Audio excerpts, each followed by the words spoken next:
ఒక దారుణం, ఎన్నో అనుమానాలు. ఆర్జికర్ హాస్పిటల్లో అత్యంత దారుణంగా అత్యాచారానికి గురైన మరో నిర్భయ కేసు దర్యాప్తు దారి తప్పిందా? ఇప్పటికే తెర వెనుక జరిగిన మంతనాలన్నీ జరిగిపోయాయా? ఆధారాలు చెరిపేసి అసలు నిందితులను తప్పించేశారా? అన్నీ అయ్యాకే ఇప్పుడు సానుభూతి రాగం పాడుతున్నారా? అసలు కోల్కతా నిర్భయ కేసులో ఏం జరుగుతోంది? ఇప్పుడు సిబిఐ ఎంటర్ అయినా ఏం చేయలేని పరిస్థితిలో ఉందా?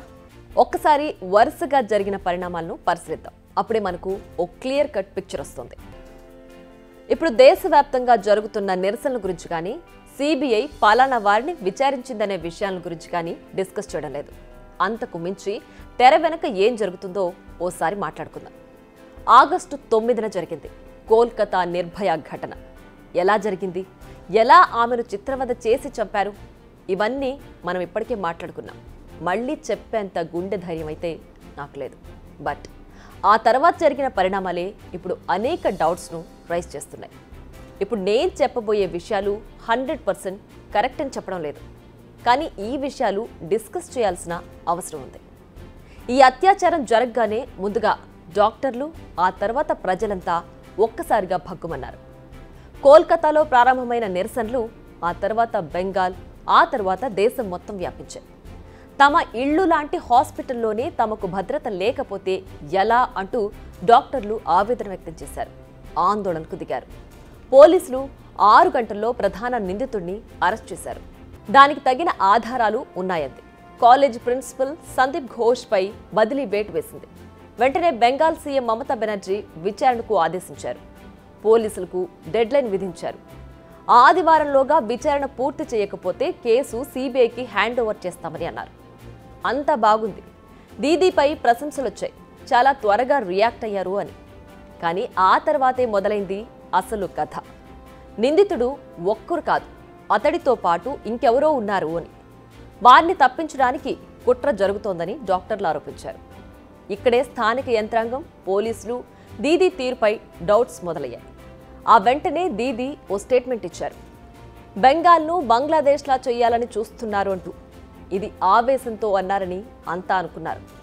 కానీ కొందరిని కావాలని రెచ్చగొడుతున్నారని మరికొందరు అనుకున్నారు. సరే, విషయం ఏదైనా కోల్కతాలో ఓ భారీ ర్యాలీకి పిలుపునిచ్చారు.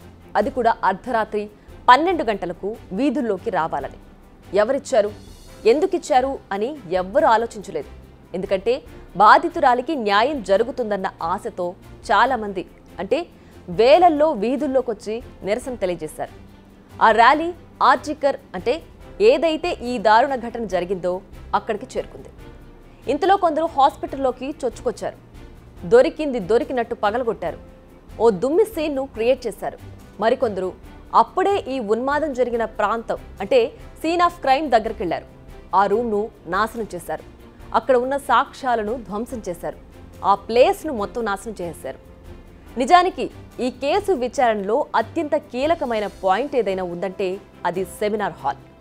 అక్కడే ఈ దారుణం జరిగింది.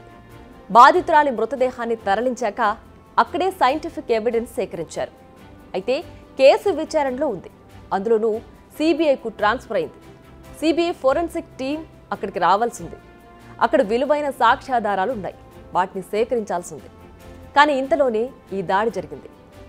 సో ఎవరో కావాలనే ఈ దాడులు చేశారని క్లియర్ కట్గా అర్థమవుతోంది.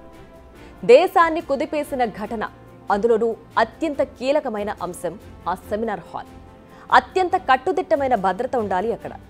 ఆ ప్రాంతాన్ని గార్డ్ చేయాల్సిన పోలీసులు దాడులు జరుగుతున్న సమయంలో అక్కడ లేరు. అక్కడే ఉండే కానిస్టేబుల్స్ మమ్మల్ని ఎక్కడైనా దాచేయండి అని నర్సులను అడిగారని తెలుస్తోంది. దీనికంటే మరింత అవమానకరమైన పని కోల్కతా పోలీసులకు మరేదైనా ఉంటుందా? మళ్లీ ఈ దాడిలో ఎవరో పోలీస్ గాయపడ్డారని సింపతి కార్డ్ ప్లే చేస్తున్నారు. ఇక సీఎం మమతా బెనర్జీ, ఆమె ఆందోళనలో పాల్గొంటుంది.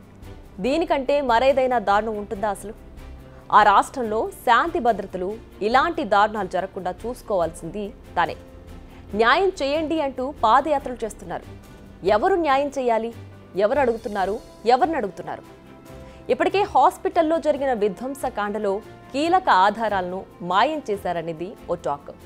ఇప్పుడు సిబిఐ కాదు కదా, ఎవ్వరొచ్చినా అసలు ఏం జరిగిందో కనిపెట్టడం కష్టం. ఒకవేళ కనిపెట్టినా దాన్ని ప్రూవ్ చేయడం మరింత కష్టం. అందుకే మమత ఇంత ధైర్యంగా బాల్ను కేంద్రం కోర్టులో వేసి రోడ్డెక్కి ఇప్పుడు నటిస్తున్నారన్న ఆరోపణలు వస్తున్నాయి. ఇప్పుడు సిబిఐ విచారణను ప్రారంభించింది. కోర్టుకు ప్రైమరీ రిపోర్ట్ను సమర్పించింది. ఈ కేసులో నిందితుడిగా ఉన్న సంజయ్ రాయ్ నోరు తెరవాలి. అండ్ ఎగ్జాక్ట్గా ఏం జరిగిందో సిబిఐ చెప్పాలి. అతనితో పాటు ఇంకెవరైనా నిందితులు ఉన్నారో లేదో తేల్చాలి. వారిని దోషులుగా కోర్టు ముందు నిల్చోబెట్టాలి. శిక్ష పడేలా చేయాలి. అప్పుడు బాధితురాలికి న్యాయం జరిగినట్టు. అంతేకాని ఎన్ని కోట్ల పరిహారం ఇచ్చినా, ఎన్ని హామీలు ఇచ్చినా, ఎన్ని ఆందోళనలు చేసినా న్యాయం జరగనట్టే. టు బీ ఫ్రాంక్, మనం ఫెయిల్ అయ్యాం. మన సిస్టమ్ ఫెయిల్ అయింది. అసలు ఇలాంటి దారుణాలు జరగడం ఏంటి? మనుషుల్లో ఇంకా మానవ మృగాలు ఉండడం ఏంటి? న్యాయం కోసం మనం ఎన్ని ఆందోళనలు చేయడం ఏంటి?